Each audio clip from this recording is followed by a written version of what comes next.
नमस्कार, प्रणाम दोस्तों। हमारे यूट्यूब चैनल पे आप सभी का स्वागत है। दुर्गेश भाई के भांजा हुआ है, उसी के उपलक्ष्य में हम एक सोहर गीत सुनाएंगे भांजे के लिए।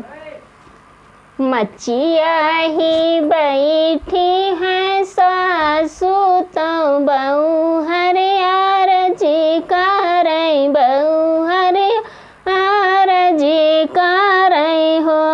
सासू गह बड़े पियरी रंगाओ मैं गंगा का चढ़ई हई हो। ससुर गह बड़ी पियरी रंगाओ मैं गंगा का चढ़ई हई हो। भले बहू रयू मोरी बहू हर तो के न बहू रावई हो। से पियरी मंगाओ तो गंगा का चढ़ाओ हो।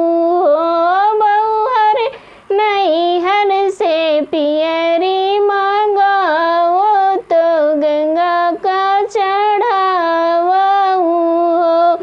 जनेऊ मोरी सासू, जनेऊ मोरी सासू की बाबुल मैया नीरा मोहियाई हो। सासू जनेऊ मोरी बाबुल नीर धनी बाटे मैया नीरा मोहियाई हो। सासू सोनी नगर के नौआ हाल ने बेगे आवई, हाल ने बेगे आवई हो। नौआ रंगी रंगी पीसौ हर दिया तो नैहर पहुँचाओ, तो नैहर पहुँचाओ हो। नौआ रंगी रंगी पीसौ हर दिया तो नैहर पहुँचाओ हो।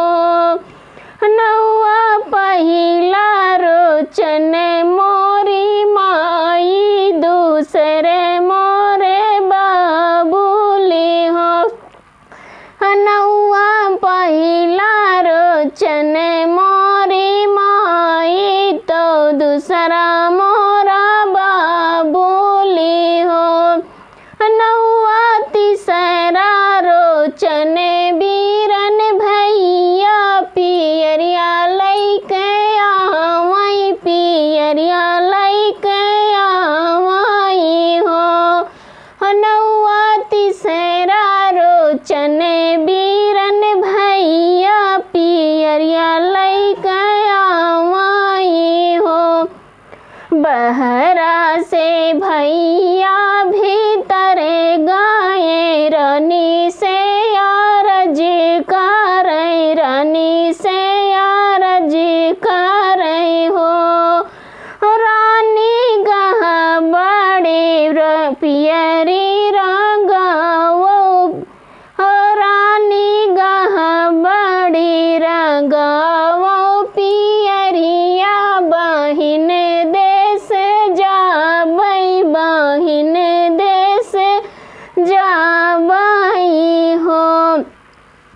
घूमी घूमी पियरी चढ़ावई तो गंगा का मनावई हो।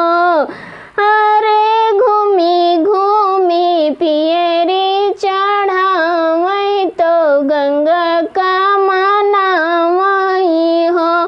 गंगा पुतवा के जोगे पातोहिया तो फिरे पियरी चढ़ई बाई हो। गीत कैसा लगा आप लोग ज़रूर बताना और भर भर के आशीर्वाद देना भांजे को।